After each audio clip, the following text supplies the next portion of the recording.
Disney movies. We all know the formula: princesses, catchy songs, talking animals, and of course family-friendly fun, usually right up until someone's mom dies. But Disney's iconic movie empire doesn't stop there. We got Pixar, the Marvel Cinematic Universe, Star Wars' epic space sagas, and yes, even those wildly dramatic, ripped from the headlines Lifetime movies. Wait, Disney owns Lifetime? The thing is, Lifetime wasn't always Disney's, and it wasn't always the network for women. In fact, its early days were kind of a mess. Part medical programming, part daytime talk shows, and constantly struggling to find an identity. So how did Lifetime not only survive, but eventually end up as part of Disney's empire? Hey, this is Synergy Loves Company, where we explore how Disney connects to everything so you can feel connected to Disney even when you can't be at the parks. I'm Eric, and today we're diving into the surprising story of Disney and Lifetime, the channel that turned itself into the first network for women and built a whole genre of movies along the way. Last time, we uncovered Disney's hidden stake in A&E and how that partnership with Hearst Media gave ABC and then Disney a foothold in the cable TV world. But A&E isn't the only Hearst network in the Disney portfolio.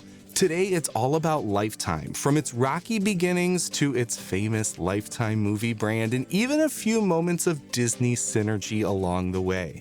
First, I want to hear from you. Did you already know that Disney owns half of Lifetime? Maybe you learned it from the last episode with A&E. Or is this brand new? Is this news to you? Let me know in the comments below. Who knew? To understand where Lifetime came from, we have to rewind back to the early 1980s. This was the Wild West of cable television. Networks were experimenting with all kinds of niche programming, trying to figure out what audiences would actually pay for. Hearst and ABC, the dynamic duo that launched what would become A&E in 1981, wanted to get deeper into that cable TV action. Together, they launched another channel in 1982 called Daytime, but it only aired for 4 hours a day in the daytime.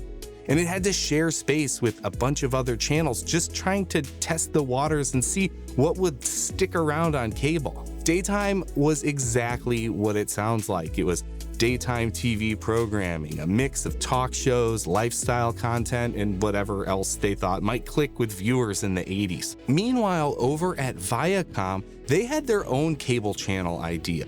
They launched something called the Cable Health Network. I know, also not that imaginative. You could probably guess that this was exactly what it sounds like, a 24-hour cable channel devoted to health and medical programming. Think shows about exercise, nutrition, and even medical call-in advice shows. Spoiler alert, it wasn't exactly a smash hit. Both of these ventures, Daytime and the Cable Health Network, were struggling. Daytime didn't have enough hours or focus to build a loyal audience, and the Cable Health Network was just too niche to sustain itself. So in 1984, Hearst, ABC, and Viacom decided to combine forces. They merged these two struggling channels into one under the name HAVES, or HAVES, the Hearst ABC Viacom Entertainment Service. Not exactly a catchy title. That merger mashed up the two failing cable channels into one called Lifetime. But Lifetime didn't burst out the gate as the confident network for women that we think of today. Instead, it inherited the confusion of its predecessors. Programming was split between medical shows and talk shows and lifestyle content, and it wasn't really clear who the audience was supposed to be. In fact, some viewers even thought Lifetime was a religious channel because of the mix of wholesome programming and call-in shows. By the late 1980s, Lifetime was in big trouble. The network had survived its messy beginnings, but it still hadn't figured out what it wanted to be. And that's when a new leader stepped in who would change everything. Patricia Fili-Krushel. Feely came into Lifetime in 1988 after getting her start at HBO, where she had already built up a reputation for knowing how to connect with audiences. When she arrived at Lifetime, she saw a channel that was trying to be too many things at once. A little medical here, a little talk here, a little lifestyle, but nothing that felt distinct. So she decided to change that. Patricia Feely-Crucial rebranded Lifetime as the first network for women. It was a bold, simple statement and exactly the kind of focus Lifetime needed. Instead of splitting its identity, the network leaned into one clear mission: programming made by and for women. To fill out the schedule, Lifetime picked up syndicated hits like Moonlighting to draw in viewers. They kept talk shows too, including popular personalities like Dr. Ruth and even future Disney legend Regis Philbin with his show Lifestyles with Regis. This helped bring a sense of personality and credibility to the channel. But the real breakthrough came in 1990 when Lifetime produced its first original made-for-TV movie, Memories of a Murder. The plot: a woman with amnesia struggles to piece together her past, only to discover that she has a dangerous secret and someone is trying to kill her family. It starred Nancy Allen and it had all the elements that would become the hallmarks of the Lifetime movie brand: suspense, drama, a strong female lead, and just the right touch of melodrama. The movie laid the foundation for what would become Lifetime's signature identity. The network didn't just air shows, it created an entire genre, the Lifetime movie. And audiences loved it. Over the next decade, Lifetime would build a reputation as the home for these kinds of movies, giving it a cultural footprint that made the channel stand out in the crowded cable landscape. Patricia Feely-Crucial's leadership transformed Lifetime from a struggling hybrid into a focused, influential brand. She later moved on to ABC Television, where she actually helped launch The View in 1997. But by then, Lifetime had already carved out its place in television history. And we're about to get to my favorite part, where Disney gets involved. And if you enjoy uncovering these hidden corners of Disney history just like me, please make sure you're subscribed. Next up in our Hearst series, we'll be getting into ESPN, which is the most important piece of Disney and Hearst's media empire, so you won't want to miss that one. But let's get back to the Lifetime story. By the mid-1990s, Lifetime had transformed itself into a cultural force. Patricia Feely-Crucial had turned it into the first network for women, and the Lifetime movie had taken hold. Audiences were loyal. In fact, when cable providers threatened to drop Lifetime, viewers wrote in droves of angry letters demanding that it stay. That kind of fan base is rare in cable television, and it proved Lifetime's value. And this was right about the time that Disney and Michael Eisner enter our story. As Disney's CEO in the 1980s and 1990s, Michael Eisner had a reputation for swinging big. And in 1995, he pulled off one of the biggest media deals of the Disney decade. Disney purchased Capital Cities ABC for nearly $19 billion.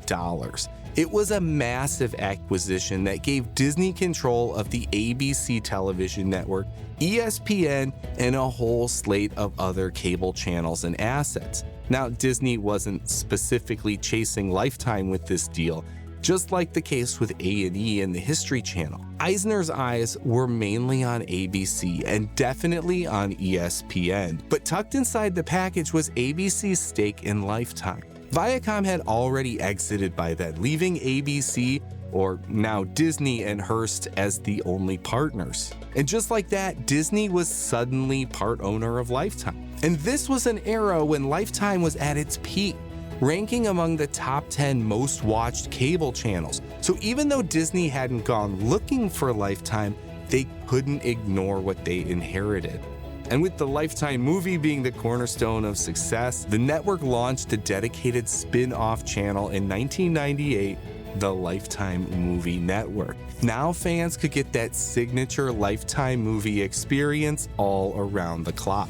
And if you're curious about what else Disney picked up in that same Capital Cities ABC deal, I've got episodes all about it. Alongside Lifetime, this one here, Disney ended up with a stake in A&E and even Deke Animation, the studio behind Inspector Gadget. You can check those deep dives out on the channel for more of the story. By 2009, Lifetime took its next big step under the Disney and Hearst umbrella. It officially folded into the A&E Networks family. But instead of being ignored like A&E often was, Lifetime actually caught Disney's attention. Disney seemed to see Lifetime as a channel with unique potential. A&E had been left largely to its own devices, but Lifetime was different. It had a distinct niche, a loyal audience, and a reputation for original movies that Disney could occasionally tap into. The first came in 2017 with a remake of Beaches. The original film from 1988 was a Touchstone Pictures release, one of Disney's adult-oriented labels at the time. It starred Disney legend Bette Midler, and for the Lifetime remake, they cast another future Disney legend, Idina Menzel. It didn't exactly set the world on fire, but it was one of those rare moments where Lifetime dipped into Disney's own library for inspiration. It's synergy. The second and much bigger synergy moment also came in 2017 with Descendants 2. The Descendants franchise was one of Disney Channel's biggest hits at the time, following the kids of the famous Disney villains. But for the sequel, Disney did something unusual.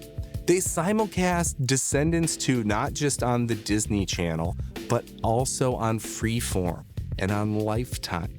Yep, that's right. Descendants 2 was playing on 3 different Disney-owned networks at the same time, and Lifetime even ran it on and off for that entire weekend, just like the Disney Channel and Freeform. For Disney fans, it was surreal. You could turn on Lifetime, the same channel known for its melodramatic thrillers, and instead catch the latest Disney Channel original movie.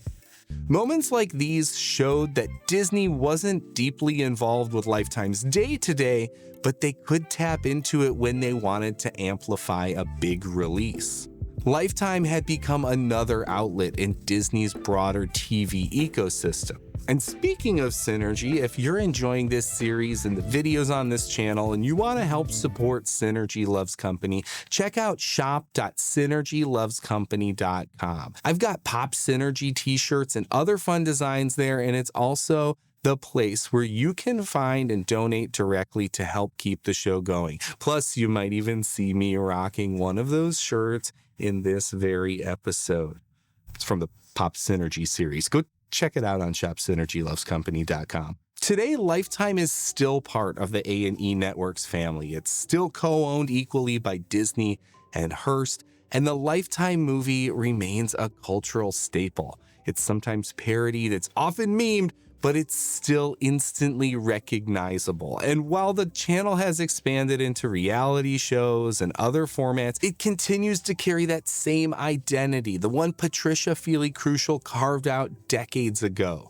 Television made for women with a flair for the dramatic. So there you go, Lifetime went from a shaky experiment in daytime and health programming on cable to becoming a cultural force, and surprisingly part of Disney's world. But the story of Disney and Hearst Media isn't over yet, because the biggest, most valuable connection between the two companies is still to come in this series, and that's ESPN. Trust me, this one is going to change the way you see Disney's empire. And don't forget, if you missed the first episode in this Hearst series all about Disney and A&E, go check it out. And if you want to help support the show, head over to shop.synergylovescompany.com. And of course, make sure you're subscribed so you don't miss the ESPN finale. And remember, sometimes the most magical Disney experiences happen all around you. You just need to know where to look. So until next time, keep discovering the magic in everything.